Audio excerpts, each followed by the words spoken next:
Good afternoon, everybody. Everybody have a chance to get, yay, oh, getting applause. You should probably wait to see how we do first, but I'm very excited about this. This panel is my third of the day, and I'm excited about it because it's specific. We've been talking a lot about AI and content and programmatic and ad tech and everything, so I really want to it's kind of refreshing to be like, okay, who's our demographic, and just kind of super serve the knowledge based on that. So today's topic is the new Playbook, Strategies for Kids and Family Content in a Changing Market. And I'm going to let our esteemed panelists introduce themselves, starting with David. Hi, David DiLorenzo. I'm SVP of Content and Partnerships at Future Today. Future Today, we develop and publish streaming apps. We operate over 100 apps in the kids space with a lot of large partners like Moonbug, Lego, et cetera. And then we have our own owner-operated app called Happy Kids. And Yannick. Hello, everybody. Yannick Ferrero. I lead content distribution at Hasbro Entertainment and represent brands such as Peppa Pig, Transformers, My Little Pony, Power Rangers. My team operates across all distribution avenues, so linear, SVOD, AVOD, fast, transactional, and YouTube. So if you ever do a Zoom call with Yannick, can you picture the Power Rangers and the My Little Pony on the shelf behind him? We always use that as background. Yeah. Exactly. Lara. Hi, everyone. I'm Lara Ilie. I am running the AVOD and FAST business for WildBrain. WildBrain is a kids-focused company, and we touch on all aspects from a kid's life.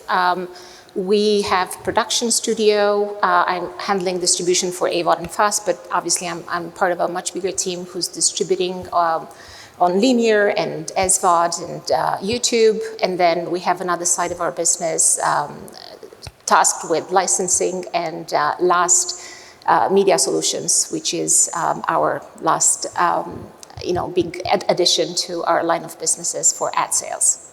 Welcome, Lara. And Dean, last but not least. Thanks. Hi, everybody. I'm Dean Kucher, and I am one of the co-founders and also the head of content for KidStream. And KidStream is a subscription-based channel. We serve a niche audience of 2 to 9 years old, and of course their families. And we are based here in the US, but we're also in the UK and other English-speaking markets. Awesome, welcome, well, great. So we're gonna do this, we have a few different sections here, and I'm just gonna tell the audience in advance what they are, so you can kind of set your expectations. We'll talk about content acquisition, content discovery, and channel selection. Then we'll move on to the viewer experience and engagement. Of course, we have to talk about money, so monetization. And then we're going to close with social and second screen and analytics and fun stuff like that. So that's kind of the general flow. And what we'll do is I'll ask you if you want to ask questions after each section. So you don't have to wait to the end. It'll be fresh in your mind, if that makes sense. But I do want to start with defining this demographic and our audience first of all. When we say kids and family content, what does that mean? And maybe it's different for each of you. And Dean, we'll start with you. What is your demographic? Yeah, we focus on families with young children, and we really try to super serve that market. We say our content's from 2 to 9 years old, but we also have a feeling that we want all our content to be okay for anyone in the house. That's if it's a 2-year-old watching an older show, it's not going to be objectionable to them. And we really try to get really high quality content. That we look back at the creators, we work really closely to see who created these shows and how they were put together. And we just really try to do a good job. We think of the parents, mostly. So I asked this before, but Scooby-Doo, is that copacetic? Scooby-Doo is not one of our properties, no. But I think it's a great show. But it's always that it doesn't really fit our niche, but yeah. It's always the bad guy at the end. It's a great show, though, for sure. Yeah, great brand. Awesome. Lara, how about you? For us, we cater to kids of all ages. We start with the very young with shows like Teletubbies, Yo Gabba Gabba. And then we go into preschool. We basically grow with them. We have Strawberry Shortcake, Caillou, Peanuts, Johnny Test, Inspector Gadget, and then all the way up to Degrassi for young adults. Wow, that brings back memories. I have 5 kids, full disclosure. They're all grown up now. 2 of them out of college, still living at home, right? And, so we kind of remember those days when we were trying to find the content when they're little. It seems like it was just yesterday. So treasure those days if you're in that mode. Yannick, how about you? For us, preschool is extremely important. I mentioned Peppa Pig before, Ben and Holly as well. So of course, like preschoolers are a key part of our demographics. But after it goes to older, so schoolers, teen, tweens, but also even adults, because some of the content we represent has been created more than 40 years ago. So with that comes an element of nostalgia, classic, revival. So I think for us, we target as well adults, fans. So whoever feels represented by our content, we welcome. I was thinking the Turtles, right? Like, I mean, they had blockbuster movies back in the day, right? So that's adult content. Exactly. Yeah. Yeah. Okay. All right, great. David? Yes, for Happy Kids, we're geared to an audience 0 to 12. We start with early learning preschool content, whether that's Cocomelon or Ping Pong or Sesame Street. And then we move into, older kids, a 6 to 9 segment, and then also families. So we do have a lot of family movies on our platform as well. So we're trying to cater that 0 to 12 and family audience. Okay, that's great. Thank you for that. That's helpful. So a little nuanced when we talk about kids and family. Let's talk about content acquisition. To serve your audience, you have to have the right content for them. What platforms and networks, and what do you look for when you're acquiring kids? Let's just call it kids content. David, you go first this time, please.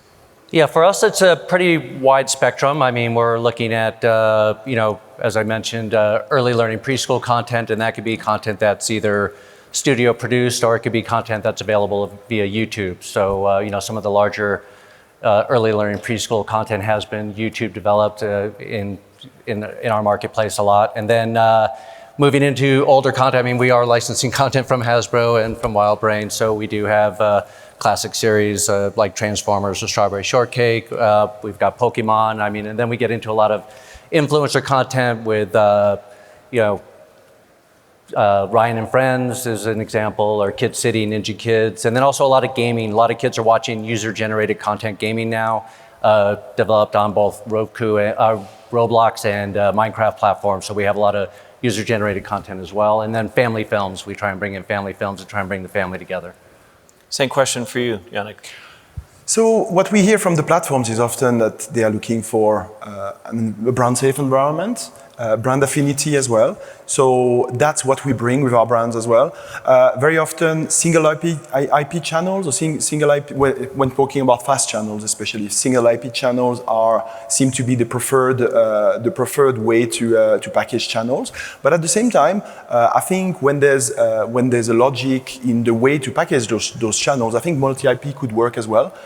So it's really like, I think does it land with the audience and does it deliver performance? Because I think it's a highly concurrential environment as well. So I think the platforms are monitoring the content they select and clearly performance is key in the way they select the content.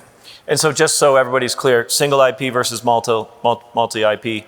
So, for example, on our fast channel rosters, we would have dedicated channels for Transformers, for Power Rangers as well, but also we would aggregate some brands in one channel. So, for example, we're about to launch one called Hasbro Legends that would have a mix of, for example, Gem and the Holograms, G.I. Joe, so kind of the same type of demographic, but a mix of brands as well. So in that case, that also lands pretty well with platforms.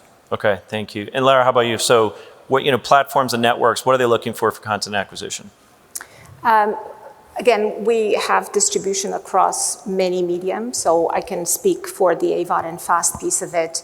And the main thing that I'm hearing is that they want recognizable IPs, particularly in the FAST world.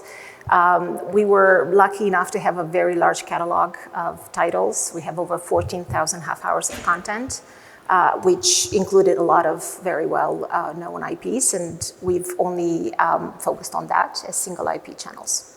And so, and I'll throw this out to you, Dean, as well, is, how important is original content? Does it matter that much, or does it depend on who your audience is and what your strategy is? Yeah, sure, go ahead. For me, yeah. We don't do a lot of original content. In fact, 95% of our stuff is licensed. We really look for high-quality content. We look at who created it. We love big brands, but we also have new brands that no one else has. We're in Europe. We're all over the world looking at stuff. I have some of Laura's stuff, the Teletubbies, which is a really young but a classic brand. And Hope to have some of Yannick's stuff. I'm meeting with him tomorrow. And, but we really like the classics, but we also like really hidden gems that we find all over the world that no one else has. Because we really search it out, and we're really looking at who created it, who's behind it. So it could be original, it could be licensed. Yeah, we haven't gotten into originals yet. I mean, maybe someday. We have curated some collections of things that are become our originals, but we really haven't gone into production yet. How about international content? Anybody can jump in on this. Is there an opportunity there to kind of capture, repurpose? I mean, are subtitles even welcome with kids? I mean, talk to that. I can speak to that. Again, our catalog has been sold internationally for years and years, and as a result, we have a lot of dubs, which is what is expected when you launch internationally. We have channels across the world. The vast majority of them are in Europe, Euro 5 to be more exact. And we work extensively with the likes of Samsung and LG, and we've launched quite a few channels.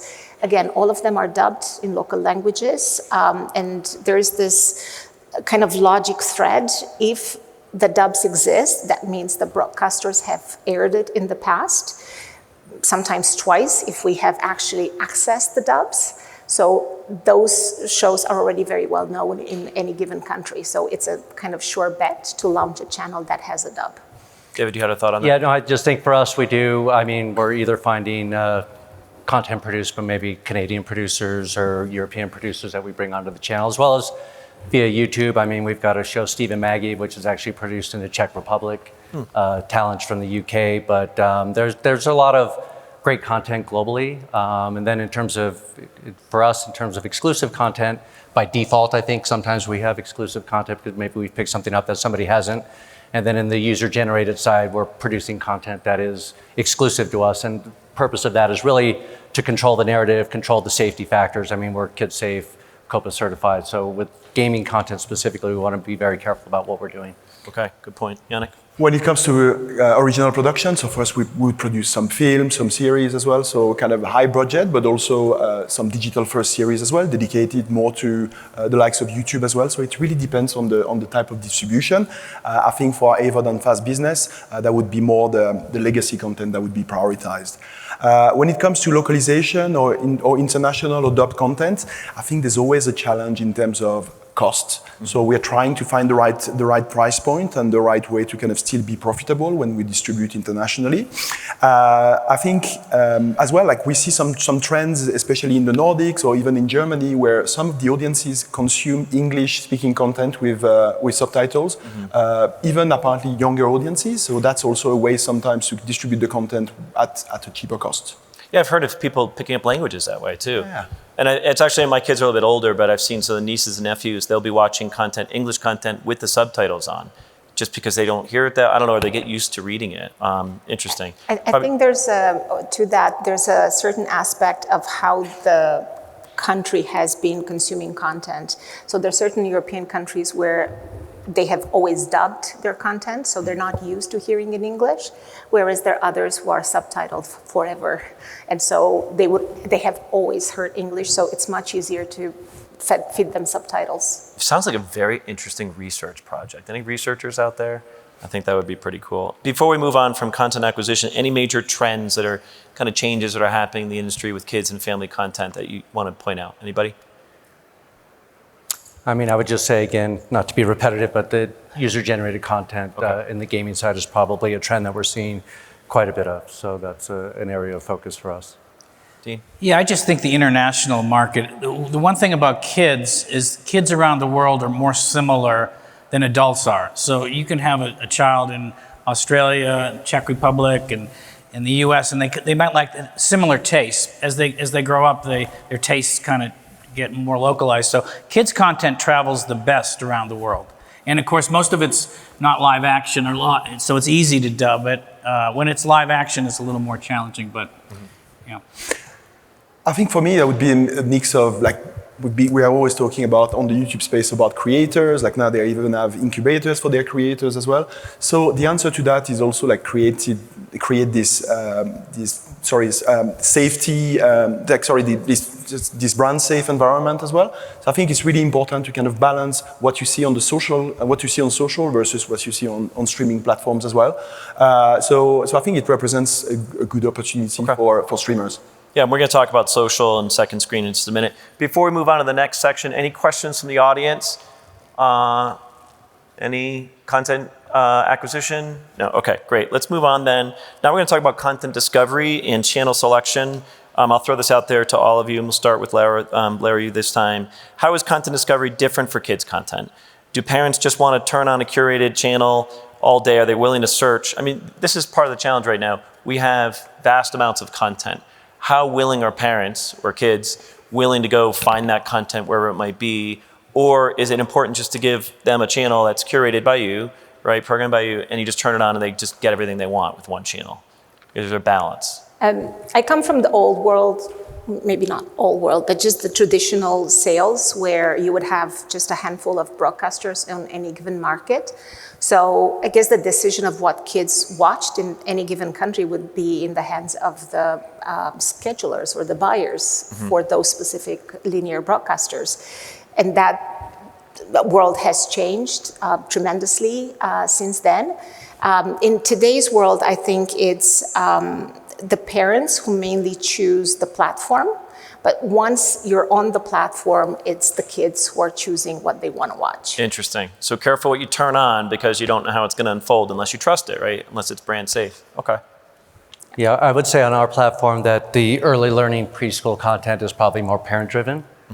And then as kids get a little bit older, they start to make their own selections. I think what's important for us is have brands that they recognize and influencers as well that they recognize. So I think that it's, I think it's still, I think one of the things we don't really look at and one of the challenges that we have in our business is just explaining that family dynamic of watching content as well. I think that a lot of things changed during the pandemic and the way families watch content together. And I think that also relates to our industry as well. I think a lot of parents, yeah, they're monitoring what their kids are watching, but I think there's also a lot of times where they're coming together, maybe watching something together. Yeah, I agree. Like for the preschoolers, it's mainly the parents that make the decisions first, and after, like as they age, it changes. For us, I think as we distribute across multiple platforms, it's really about kind of adjusting and understanding the environment and making sure that we optimize that as well. So we wouldn't approach, let's say, like an AVOD or a FAST platform the way we approach YouTube. So on YouTube, we need to be sometimes snappy. We need to make sure that we understand the new dynamics with shorts as well. So while I think on FAST, for example, it's very much of a lean back experience. So I think, again, like it's really like the co-viewing experience, making sure that the parents feel safe, feel confident about the safety of the content. I was thinking, that it's important to figure that out, right? Because if it's the parents deciding, even the guide and the metadata that you're going to put in there might be different, might be geared towards full sentences. If it's the kids that are doing the selection, right, it might be kind of, I don't know. Any thoughts on that? I actually have this take on things when it comes to the platforms where the FAST channels and the AVODs have kids content. Everybody knows that it's really hard to acquire new subscribers, whether it's SVOD, AVOD, doesn't matter, bring new people into your platform. And it is everybody's dream and desire to keep you in their environment and to consume as much within their offering. And I feel that in order to get somebody in, you would probably need to have a blockbuster. You'd need to really have something to differentiate yourself from your competition. But once an adult makes the decision to get into a platform, and if there are kids in the household, the kids are just going to watch whatever that platform is showing. Because they assume the parents now have, they blessed it. It's trusted, right? They can trust that platform. Exactly. Not always the case, but yeah. And so that's why with kids content, I feel like exclusivity within the FAST channels is not as important as it might be for non-kids content. Yeah. So Dean, this is interesting because all of this is gearing up to KidStream, right? Because you've got this package set of, you got an app. So describe your business model and why would families choose KidStream? Well, I agree with what Laura said. Once they get in, it's nice for a parent to know that they can go around and find things. What we try to do is create a really rich environment, get them in, sometimes with big name shows. That does help on discoverability. But once they're in there, we want them to feel safe, that they can't bounce out. In our case, there's no upsells. There's no way for a child to incur any extra costs. And we call it a walled garden. So they're in there, but getting them in is always a challenge. We work with some big partners like Amazon and Comcast that have big customers that help us draw them in. We're opening some new channels. We had a nice meeting with Vizio this week. We're going to be with them soon. So they all have relationships with their customers too. So that's another way to get introduced to customers. You said that word, sometimes used as a pejorative, the walled garden, but you're really a walled kindergarten. I like that. I coined it here first. I get 10%. So questions from the audience about the viewing experience, about the content discovery process and channel selection. Any questions for our experts up here? Okay, good. We're going to move on to something that's a little bit related but different, and it's just the UX, the viewing experience itself and engaging the audience. Okay, so we've curated the content, right? So we've acquired the content. We've given them a content discovery process. Now let's talk about how you actually watch kids and family content. So how does that work, right? Is it mom or dad turns on the TV, selects the content, and then they're cooking in the kitchen or they're working in the background, making sure, or is it, it's been deputized as safe and now the kids are just kind of roaming free? Like, what does that experience look like and how does that shape how you serve your customers? I'd say it covers sort of both scenarios you covered. I mean, in some instances, parents are flipping it on, putting their kids in front of it, maybe to get them to be occupied for a little while they're doing something. But then as you start to get into, and then when older kids get a bit older, they're starting to make their own selections. But first and foremost for us, it's about getting the app downloaded from the platform. Parents are comfortable with it. We've got blocking mechanisms within our app. So if you've got a preschooler, you can block older content so they're only stuck in the preschool buckets, because our app is kind of broken down between 0 to 4, 5 to 6, et cetera. Okay. So we do some things to help with the parents make those decisions and make things a little bit easier. And then we've also got, a family area where we've got movies and other things where we're trying to bring the family back together. So I think it's a combination. I mean, I don't think there's one specific thing that happens across our audience. I think that there's, sort of that, for lack of a better word, sort of a babysitter while I'm trying to get something done versus, hey, let's sit down and watch something together. Let's watch a movie tonight. Let's go on to Happy Kids and watch, a new movie that's on there. It's interesting because it's intentional, right? Just by the very fact you have to download an app, you almost have that, contract, right? You're downloading it, you're choosing it. You've got the wall garden or whatever it might be, but you're intentionally selecting that. And for us, I mean, different from Dean's model. I mean, we're free ad supported, so it's for us, it's discoverability. That's all taking place within platform. So we're doing things on platform to market our app and make sure that families are familiar with our app. And then once we get them in, then we start to better. I mean, we don't, from COPA and everything, we don't have a lot of data in terms of what's happening within the app itself, but. So we're always looking for content that's recognizable, big name content that families know that is going to bring them in. Okay. Yannick, thoughts on that? Like, how is the viewing experience different, unique for kids and family content? So I think for us, it depends also on, again, going back to the platform. So for example, our content on YouTube, the average view duration is at 9 minutes. So despite the increase of shorts, we see that actually the content is consumed, over a large span by the audience as well. So whenever we move too fast as well, we see as well sessions that can be really long. So it's very much of a lean back experience.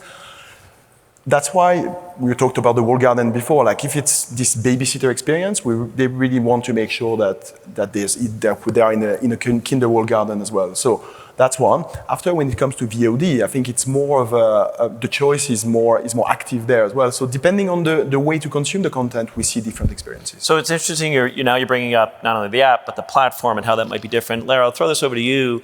When you think about engagement, you think about audience loyalty, right? How do you build that loyalty with children?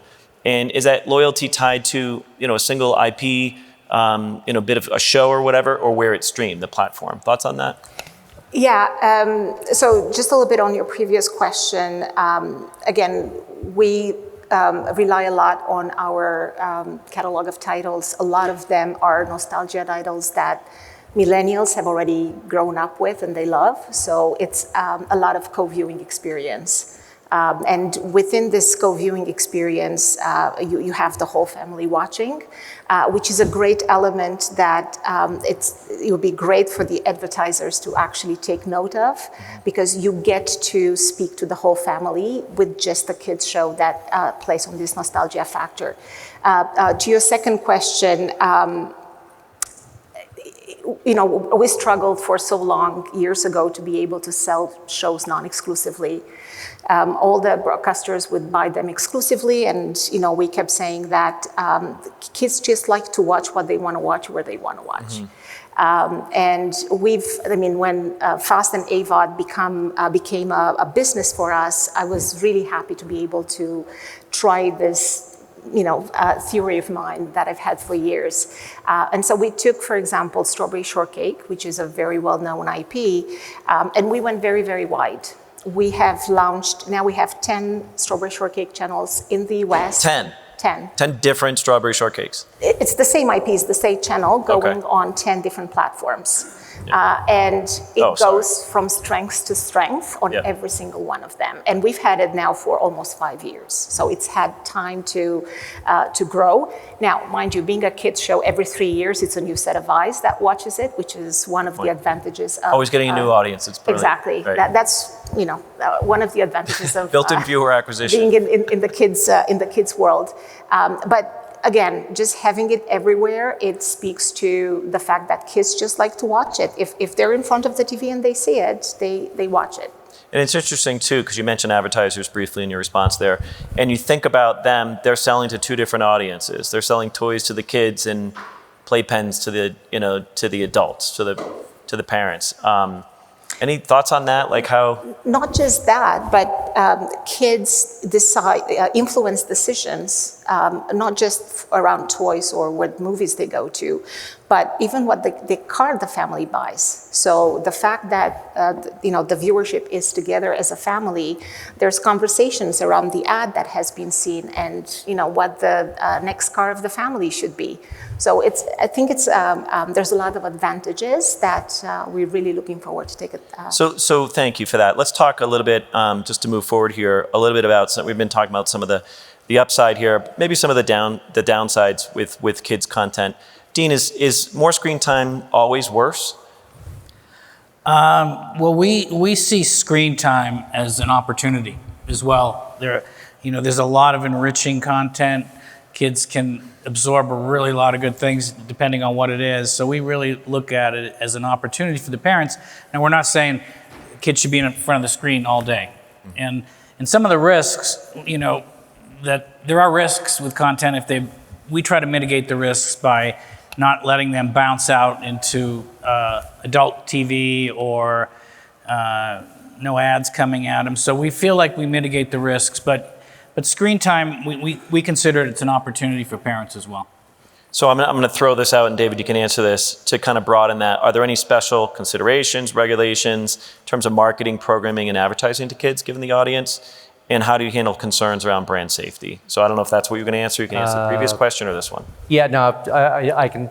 So for us, obviously, COPA regulations, COPA, KRU, we're so, from an advertiser standpoint, we've got, a core group of endemic advertisers, toy companies, and some others that are advertising. I think to Laura's point earlier, the challenge is to get other brands that are, selling other types of products, whether it's vacations or, resort destinations and things of that nature. Because to Laura's point, families are, anyone in this room that has kids, it's always a negotiation with everything you're doing, whether it's the restaurant you're going to at night, whether it's, what are we going to do for vacation this year? So one of the challenges we have, and we have an in-house ad sales team that's doing ad sales, one of the challenges is the non-endemic advertisers is getting them educated on, this is a family experience, this is how the families make decisions. We do a lot of work with third-party companies that do surveys with our audience to understand better about our audience. Like, what do you feel about this type of ad versus this type of ad? How many times have you gone to the movies in the last 6 months? So we do a lot of surveys so we can get more data to understand how our viewership is seeing the content, how they're interacting with the ads. So it's, for us, there's always going to be that core group of advertisers that are going to advertise to kids. And they kind of get it, right? Maybe one of them sitting here next to me. Yeah, it's like, yes. Yeah, like we are definitely one of those endemic advertisers. But thinking about non-endemic, I think it's important to think as well that the media buying teams, when they want to buy kids, because of the copyright regulations, it's another process. It's another way to buy media. So with that, it creates it creates more difficulty, and that's why sometimes they go with the ease of only buying general audiences content as well. So that creates more of a challenge for us. Right. Other thoughts? Well, I mirror what Laura and David said about the parents. They really do, everything in the household is predicated on those kids. So when they spend money, they are thinking, like the car, the vacation, the home, where they live, everything. So that's why we feel like it's just really important to offer them something. They're willing to pay some money, we believe. That's why we go the subscription model. But I totally agree that those parents, they're thinking, all their purchasing decisions are based on those kids, with young kids. When they grow up, it doesn't stop. It doesn't stop, okay. Unfortunately. Questions from the audience before we move on to monetization. Yeah, right there, second row, please. Name and company, please, and we got a microphone for you, so I don't have to repeat. Oh, that's good. Phil Donahue, everyone. Phil Donahue. Thank you. Can you hear me? Yep, there we go. Yes. Do you currently, or do you have any plans to incorporate something like common sense media ratings, similar to how people do IMDb on other platforms, but in order to give parents either an opportunity to see ratings or potential red flags that they may want to have to discuss during the show? I would say we certainly look at common sense media ourselves when we're evaluating a property. We like to see what the parents say and what they say. We don't have any plans to include it on our system, but we certainly use that kind of thing. We feel like everything that we've got has been cleared in a number of angles, but yeah. Cool, We thank do you. rate some of our shows, so we, like TVY7 or preschool shows, we will rate them. And our movies are all rated as well. I mean, primarily they're mostly PG, but G, PG. So yeah, we do have ratings on our network. Good question, though. Thank you. That's awesome. One more over here in the middle. I'm going to make you work for it. Name and company first, please, and then question. Hi, can you hear me? Yeah. All right. So my question is more on the content. Name and company, please. Sorry? Your name and company. Oh, sorry. I'm Abbas from Robosoft Technologies. Hi. So my question is more on the content discovery. I know that on all the other platforms which are built for for people like us who are not kids, recommendation plays a very important part, right? And you want to increase the screen time. But with kids application wherein you want to limit the screen time and families want to do that, how does the recommendation changes for our kids, not just recommendation, but content discovery? How does that change for a kids app as against to an app which is built for grown-ups? So, and does recommendation also play a very important part in that? Just for my knowledge. Well, it sounds like it depends whether you're sort of a curated set of like a walled garden. Yeah, I mean, so for us, with regards to recommendation, I mean, so with recommendation engines, typically on a general entertainment app, you're going down to an IP level where you're understanding what that user's doing, and kids, you can't do that, right? So what we do is, I mean, we monitor the channel in terms of viewership, in terms of what shows are resonating generally with our audience, and that's how we kind of curate the app. But so we try and put like shows next to each other with like playlist and theme playlist, and but with kids, you can't get down into a single user, what their habits are and what they're doing. So it's a little bit of a different, mechanism that we would use. And then for the walled gardens, I think there's always going to be some level of trust, right? I mean, that you've curated. Yeah. No, I do think the discoverability, when you have these big properties, they do find the channel through some of the big names. You can put a show up on, just Google the show and you can find out where it is. So I think parents looking for things certainly can find your channel that way. But you're right, yeah. Good question. We do need to move on to the next section here. I'm just conscious of time. We will take some more questions at the end. Need to talk about how to make money and pay the bills, right? So monetization.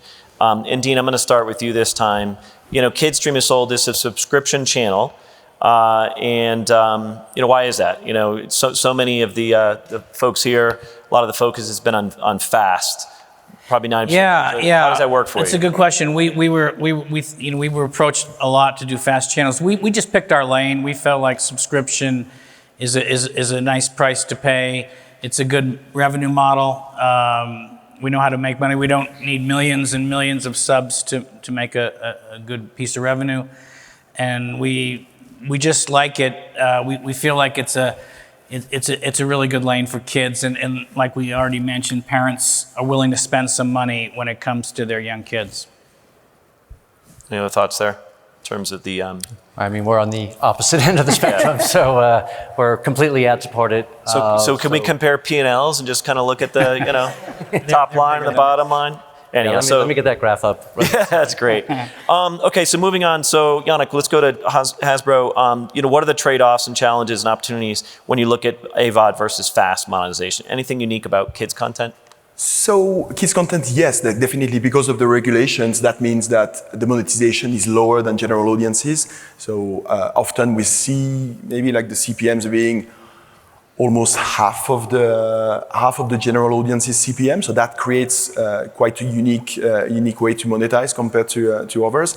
And I think even between the ways to distribute, we see differences.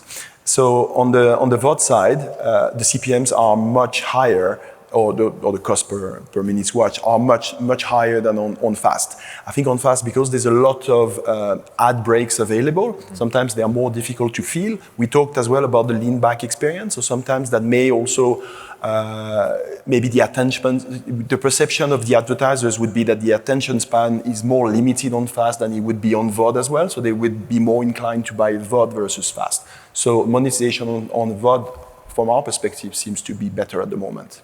Any other thoughts on that? We have the same experience. I think it's just a function of the sheer volume of minutes watched on fast versus AVOD. That, from our experience, fast channels are 10x the viewership of an AVOD show for the same amount of minutes. So the ad field rates are quite low. So if you do the math, there's less revenue. And so, does that put more focus on direct sales for sponsor, digital banners, pre-roll, mid-roll, all that kind of fun stuff, and less reliance on your ad waterfall? I mean, this is our front and center at our efforts to do. We're a kids company. Last year we had 15 billion minutes watched on AVOD and FAST in the US alone. So, we need to really be the master of our own fate. And so that's why we've put a really large ad sales team together to really go to market through direct sales and really figure out the monetization for. Yeah, I'm hearing more and more of that. You need to have the direct sales team. You know your audience, know your content, go find them. Moving on, other forms of monetization, merchandising, e-commerce, local live events. I'm thinking that dark period in my family's history, at least, when the Wiggles were everywhere and the Teletubbies. You could even go see a show and absolutely. I'm sorry, I don't. Well, if anybody guys you'll own be those. glad to know the Wiggles are back. We launched an app for them last year, so. Oh wow! So when my grandkids come, I'll be able to look forward. Kids to that grew up, look, the Wiggles I think hit the U.S. in the late '90s, so those are young parents today that are now starting to engage with the brand again. So. But in terms of... And it's still echoing in their brain from when they were little, too. Yeah, but I mean, for us, we do create a lot of different... So with consumer products and all that, I think we're a function of helping support those industries. I mean, for them, it's about getting viewership of their content, which then relates into buying toys and T-shirts and other things. So I think for us, we're a platform that helps support that industry. But then with ad products, we've brought a lot of new things beyond video ads. We're doing... billboards, we're doing clickable overlay banner ads, we're doing L frames, we're doing a lot of other things. QR codes? QR codes, if it's seem to make a comeback. I'm seeing them everywhere. Yeah, QR codes, we can execute QR codes as long as they land onto a website that's just a brand website that's not selling anything, then that is possible. So Yannick, you must know a thing about merchandising. Yeah, so for us as well, when it comes to digital, we're trying to be cautious as well. I think Hasbro is very serious about that. So QR code, we're experimenting, but I think we are cautious in the approach. I wanted to add as well about ad sales before. So I think what Lara described as well, I think Wildbrain is doing a great job there. We want to probably follow the footsteps as well, and develop more of a known ad sales presence as well. And for us, there would be quite a lot of synergy synergies. You mentioned before that we are one of those advertisers as well. So that seems like a no-brainer that at some point we can almost connect the advertising demand with the supply we can provide. Yeah, your content, your advertising, your distribution, your everything. So that's pretty cool. I do need to move on here to cover these other topics. I do want to talk about social and second screen, especially when you look at kids. Unless it's very curated, right, and they have kid stream, they're everywhere, right? And at younger ages, it seems like. So I guess the question is, how does parallel social and second screen activity shape your strategy for everything from viewer acquisition to engagement to monetization? Thoughts on that? So every show has a digital marketing component. So through that, there is content out there. We have a large YouTube business, and so there's a lot of shorts that we produce and we put out there on YouTube Shorts. One would hope that a 0 to 6-year-old won't have access to a phone, and shorts and social is maybe not, a tablet, an iPad, or yeah, I would hope not, at least for that young of an age. Maybe 6 is too much, but definitely on the preschool side. Yeah, we are really conscious of the fact that these are very, very young kids, and we don't do a lot for these very young ages.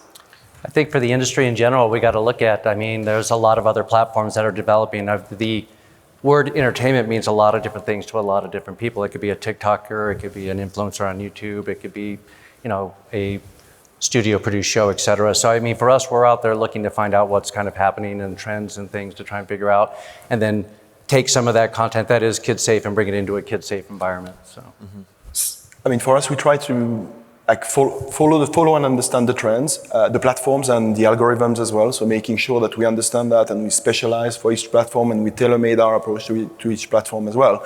But at the same time, we do it responsibly.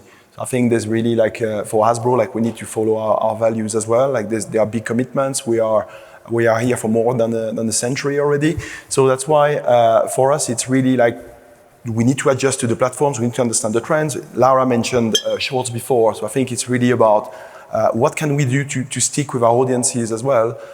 But at the same time, let's do it with following quality principles.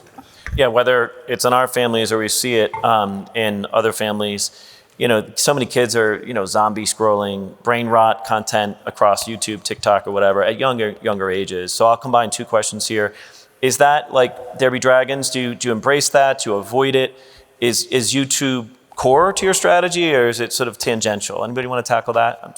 YouTube, there's a lot of great content. There's a lot of very talented people on YouTube, and there's a lot of content that is safe for kids to watch, but whether or not YouTube as a platform itself, there's a lot of options within that. So what we try and do is bring some of that content into an environment that maybe some parents feel more comfortable with. So it's another source of content. Yeah, no, look, there's a lot of very talented kids as well as families doing a lot of really great stuff. Oh, the family podcasts are awesome. Those are great. Right. So, for us, yes, YouTube is really key. We do more than 30 billion views on the platform per year, so definitely. But I would say that we don't want to fall into this race to the bottom. So I mentioned quality before. So I think for us, it's really important to make sure that we create shows that are educational, and so that's and even on TikTok, for example, for us, our approach to TikTok is very much kind of directed at parents rather than kids as well, so that again we deliver quality. Okay, next topic is measurement and analytics. So I'll just throw this out there for anybody. I'll start with you, Laura. What metrics are most meaningful in assessing success of a series? And does it differ by platform or type of content for you? Well, the main one would be minutes watched, but there's different ways of getting there. Over the years, we've had now, because we started in 2019, so we had about 6 years now of scheduling and looking at the analytics and trying to understand what works, what doesn't in one context. So I think there's different approaches for different platforms and different types of content. So in order to get to minutes watched, we also look at users and average view duration. So you can have platforms that have a very high average view duration, but the users are actually quite limited. So you do get to high minutes watched, but just a different way. Whereas other platforms, they have a very large number of users, but the average view duration is quite low. Okay. For the same content, we've experienced this. So now we've gone kind of more niche. If we launch a show, for example, and we push marketing and we really want to grow it, we schedule in a way to get a large number of users, even if they don't know the show, they may not watch it for very long. Get them in and then get them familiarized. So maybe a few months later, they get to watch longer viewing time. Thank you. So we're almost out of time. Just real quick responses from the others. What are the key KPIs for you? KPIs, so let's go quickly. Reach, so as Lara said, watch time.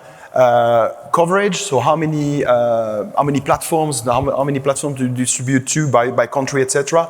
That would be then monetization, of course, especially RPM and revenue per hour. And the last one would be retention. So out of the total duration of a show, how long did the user or the watcher stick? Dean? A minute. Yeah, we don't look at that as much. We're really into churn rate, try to reduce our churn rate, which we've had a lot of success keeping it really low. Cost of acquisition's low. We do look at the minutes, and we were happily surprised sometimes when shows creep up, but we're more focused on keeping customers longer and not spending too much to get them. Okay. Average watch time per user and total minutes watched would be our two key metrics. And I think the walled garden versus fast channels are going to have different sort of metrics you're going to track. So we're just about out of time here. I just want to give one sort of speed round question here. I always like to end with a crystal ball question. What do you see? What is the future of kids and family content in the next 3 years, let's say? David? I think we'll just continue to see a lot of development of short form content as well as long form content. In terms of some things that are maybe emerging, podcasts are starting to become something that are actually starting to make their way down to younger ages, I think, now as well. So those would be for me. Yeah, short and long, better monetization. I don't know if it's the crystal ball or my hope, but I think that there's all the tools to monetize better. So yeah, those are my two. And we see as well the importance of kids content as part of the value proposition of platforms. So I think platforms will continue to realize more and more and invest more in kids. Yeah, okay. Kids monetization as well. I think that's a Everybody theme wants to we're make gonna money. hear. What's with you? And not just the kids, guys. Right. And I feel that the fast channels are going to find an audience with kids in Europe and other parts of the world. Interesting. Okay. Dean, you're going to... I think the kids streaming is the best part of being in streaming because we've got a great audience, we've got amazing content around the world, and they're more captivated. I mean, the older people get, they're on 2 or 3 screens, like you said. They're watching so many different things, but I think the kids are probably the best place to be. And you can use content from the 90s and where, you can classics, you don't need to invest as much in originals. So I think it's the sweet spot of streaming. Awesome. We're going to have to end it here. Let's give a hand of applause for our awesome panel. Thank you very much.